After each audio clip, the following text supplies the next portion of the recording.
سیدنا شکل بن حمید العبسی رضی اللہ تعالی عنہ کہتے ہیں کہ میں نے عرض کیا اے اللہ کے رسول صلی اللہ علیہ وسلم مجھے کوئی دعا سکھا دیجئے۔ آپ صلی اللہ علیہ وسلم نے فرمایا یہ کہو اللہم انی اعوذ بک من شر سمعی ومن شر بصری ومن شر لسانی ومن شر قلبی ومن شر منی۔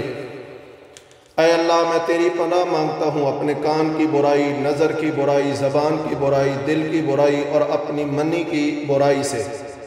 کان سے انسان باتیں، گانے، ساز، غیبت، جھوٹ وغیرہ سنتا ہے۔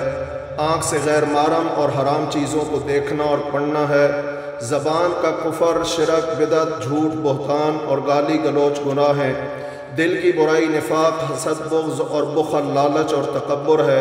منی کی برائی یہ ہے کہ انسان اپنے جذبات جنسی پر قابو نہ پر رکھ سکے اور اس وجہ سے خباثت پر آمادہ ہو اور زنا، بدکاری، مشتزنی یا اغلام بازی میں مبتلا ہو جائے، یا اس سے ایسی اولاد پیدا ہو جو فتنہ و فساد کا باعث بنے۔